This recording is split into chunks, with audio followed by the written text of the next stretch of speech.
성령이여 강림하사 나를 감화하시고 애통하며 회개함 충만하게 하소서. 회개함, 회개하고 예수 그리스도 이름 안에서 세례를 받고 죄사함 받고 성령을 선물로 받던 그 회개한 마음, 오늘도 저와 여러분에게 충만하길 바랍니다. 오늘 아침에 내보낸 브렉파스트, 그들을 본받지 말라 하는 제목으로 여러분과 함께 나누도록 하겠습니다. 마태복음 6장 8절에 그러므로 그들을 본받지 말라, 구하기 전에 너희에게 있어야 할 것을 하나님 너희 아버지께서 아시느니라고 주님께서 말씀하셨습니다. 유대인의 3대 신앙의 행위는 구제와 기도 그리고 금식입니다. 주님께서 기도에 대하여 마태복음 6장 5절 7절에서 말씀하십니다. 그리고 나서 8절에서 그러므로 그들을 본받지 말라고 하십니다. 주기도문에 들어가기 전에 그 말 유대인의 기도를 규정하고 계십니다. 마태복음 6장 1절을 보면은 사람에게 보이려고 그들 앞에서 너희 의를 행하지 않도록 주의하라. 그러하지 아니하면 하늘에 계신 너희 아버지께 상을 받지 못하느니라고 말씀합니다. 신앙은 사람을 향해 있는 것이 아닙니다. 사람을 향한 의가 아니라 하나님을 향한 의가 되어야 하는 것입니다. 이런 행위는 선악을 알게 한 나무의 실과를 따먹은 인간들이 가장 많이 틀리는 부분입니다. 그들은 회개도 선과 악 사이를 왔다 갔다 하는 것입니다. 그렇기 때문에 성령의 역사를 안 해요. 하나님은 선이시고 그 거룩과 영광에 비하여 나는 정말 죄인이구나, 예수 그리스도를 모시고 받아들이고 그분의 대속의 은총을 인정하고 내가 예수 그리스도와 함께 죽고 예수 그리스도와 함께 다시 살았다는 그 사실을 받아들임으로 말미암아 성령이 역사하는 것이고, 또 돌아온 탕자처럼 끊임없이 아버지 집으로 돌아가는 그런 회개를 통해서 성령이 역사하시지, 선과 악을 아무리 왔다 갔다 해도 성령은 역사하지 않는 것입니다. 이 세상인 선을 5,000개 아니라 5만 개를 갖다 놔도 생명되는 것이 아니에요. 생명을 얻지 못하면 하나님의 절대선에 절대로 다다르지 못하는 것입니다. 그게 바로 하나님의 의가 아니다 이 말이에요. 사람을 향한 의가 될 수 있고 사람을 향한 선이 될 수 있어도 예수 그리스도로 말미암지 않고는 결코 하나님의 의를 얻을 수 없는 것입니다. 누가복음 18장 9절에 보면은 예수님이 자기를 의롭다고 믿고 다른 사람을 멸시하는 자들에게 비유로 말씀하십니다. 10절 이하에 바리새인의 기도와 세리의 기도를 소개합니다. 11절 12절 바리새인은 서로 서서 따로 기도합니다. 하나님이여, 나는 다른 사람들 곧 토색 불이 간음을 하는 자들과 같이 아니함을 감사하나이다. 나는 일에 2번씩 금식하고 또 소득의 11조를 드리나이다 하고 기도했습니다. 여기서 바리새인은 나는 2번이나 말을 했습니다. 그리고 다른 사람들과 비교하여 자신의 의를 말하고 있습니다. 이건 하나님을 향한 기도가 아닙니다. 자신을 향한 것이고 사람을 향한 것입니다. 다른 사람이 기준이고 자신이 기준이란 말입니다. 하나님의 거룩과 영광이 기준이 되지 않으면 이런 기도가 될 수 있습니다.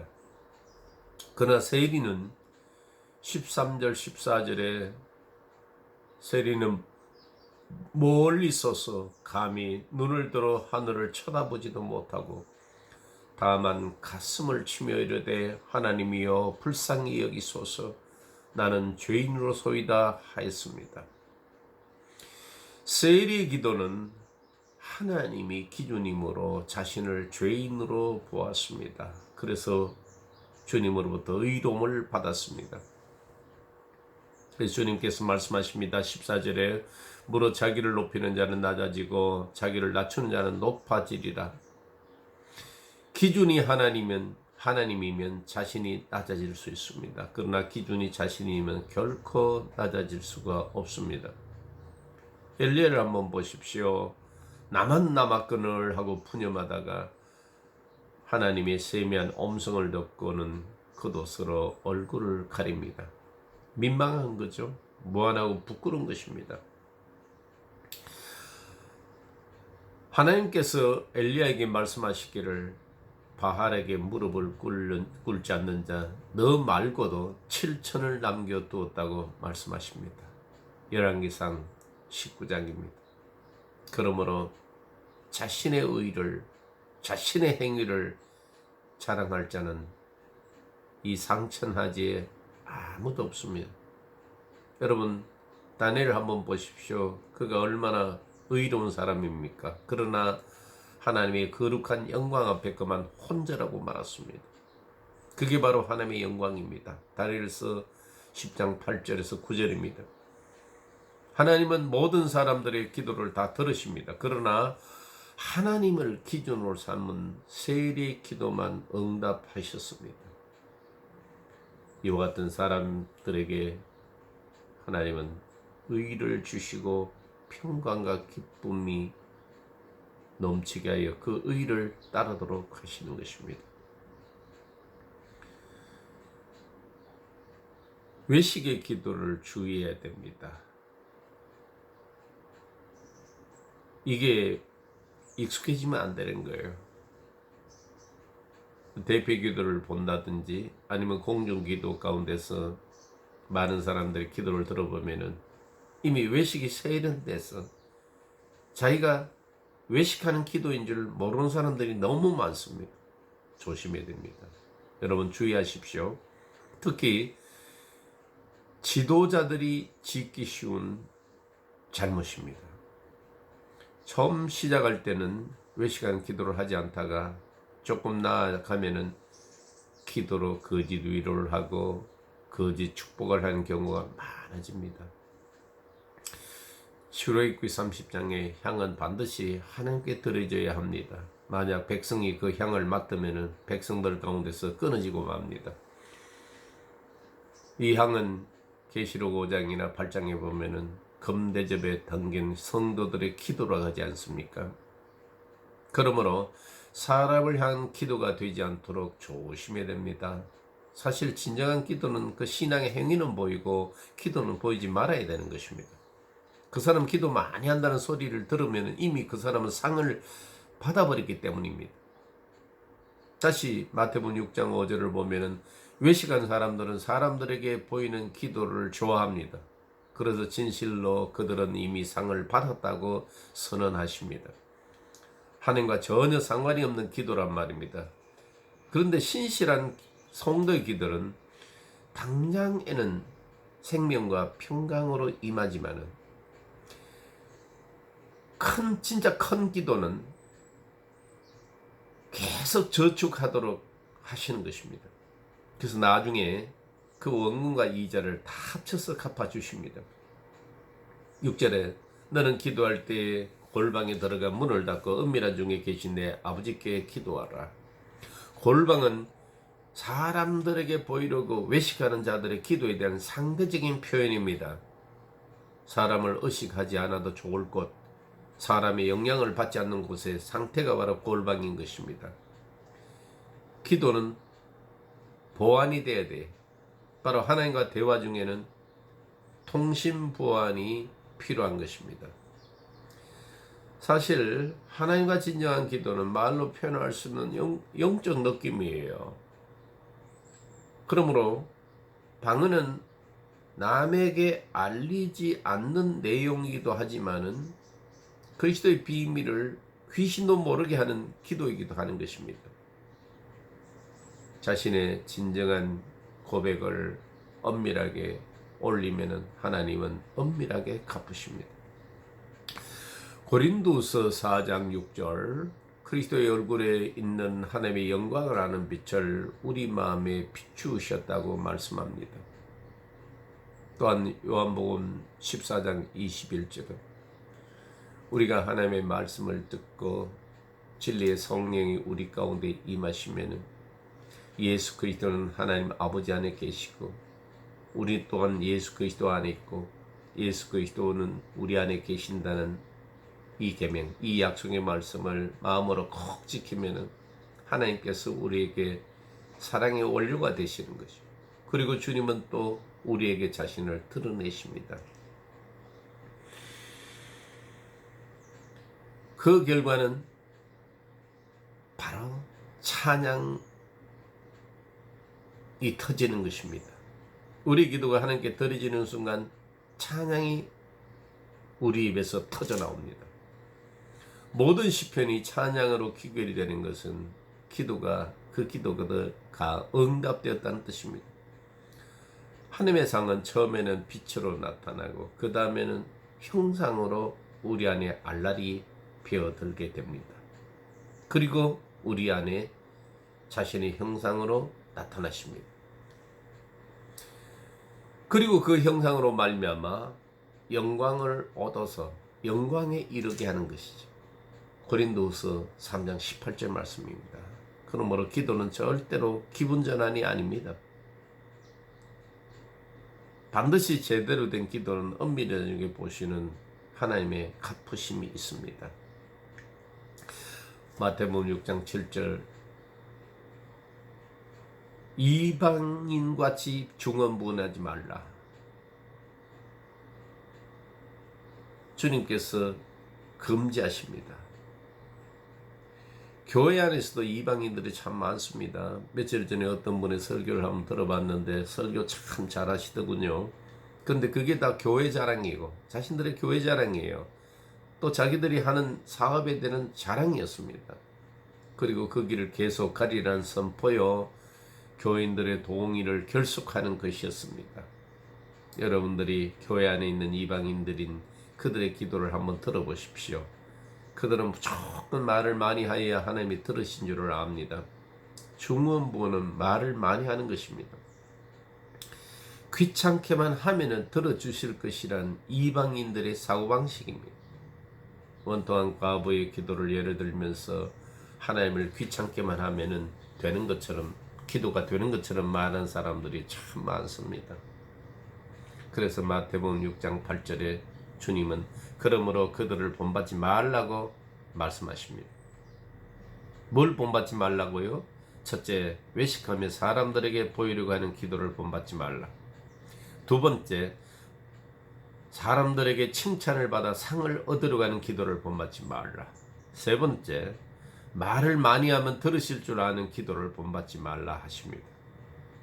그런데 8절에 보면은 구하기 전에 너희에게 있어야 할 것을 하나님 너희 아버지께서 아시느니라고 하십니다.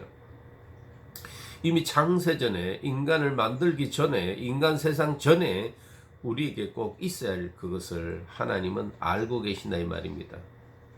진흙으로 만들어 그 코에 생기를 부는 산영, 산혼인 우리 인간들에게 예수 그리스도의 대속의 은총으로 이제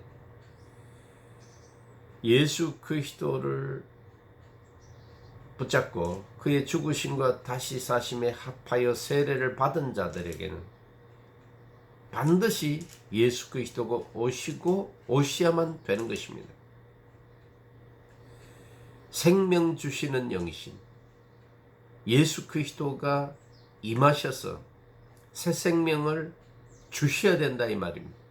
그래서 고린도전서 15장 45절은 첫사람 아담은 산 혼이라 한 같이 마지막 아담 예수 그리스도 바로 살려주는 영, 생명 주시는 영이다 이 말입니다. 생명 주시는 영이신 예수 그리스도, 그분이 바로 우리의 구주입니다. 어제나 오늘의 영원토록 동일하시게 생명을 주시고 또 주시는 분입니다. 후히 주시고 흔들어되어 넘치도록 주시는 분입니다. 예수 그리스도의 대속의 은총으로 하나님의 백성이 된 순간부터는 기도가 달라져야 합니다. 그래야만 하나님의 대접이 달라지고 양식이 달라지는 것입니다. 그렇기 때문에 우리는 주기도문을 해야 합니다. 산상보훈 팔복의 처음과 끝이 다 예수 그리스도이시다. 주기도문도 다 예수 그리스도를 통해서 얻을 수 있는 것들입니다. 주기도를 말씀하시기 전에 먼저 그러므로 그들을 본받지 말라고 하신 주님의 금지사항을 깊이 생각하시고 여러분 주기도를 반복하시길 바랍니다. 빛이 들어오고 그 빛이 생명이 되고 아담의 형상이 그리스도로 말미암아 하나님의 형상으로 바뀌고 영광이 달라졌어. 그 영광이 이런 복이기 때문에 매우 천천히 이루어지는 걸 놓치지 마시고 인내로 그 복을 이루어 가시기를 주의 이름으로 축원합니다. 할렐루야. 오늘 이 말씀은 주제별 자료에 있는 내용을 편집해서 나눴습니다. 여러분 유튜브에 커맨시 월드미션을 치시면 제 동영상 설교가 나가고 있습니다. 지금은 먹다 남은 풋과일같이 어설프지만은 아마 한 달에 두 달 후면은 옛날에 속사포처럼 쏴댔던 그런 메시지가 아마 나갈 것 같고 성령께서 온전히 붙잡으셔서 진리 말씀을 전가할 수 있는 그런 시간들을 주실 걸로 확신하고 있습니다. 여러분 많이 보시고 또 다른 이들과 공유를 많이 해주시길 바랍니다. 여러분 주의 이름을 많이 부르세요. 그분은 반드시 우리의 기도를 들으시고 그분의 거룩함과 영광을 인정하는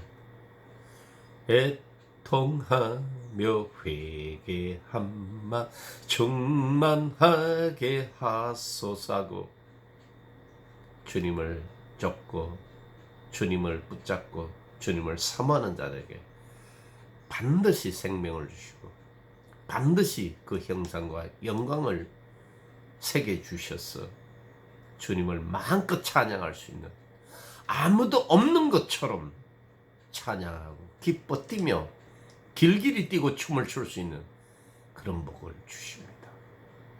감사합니다.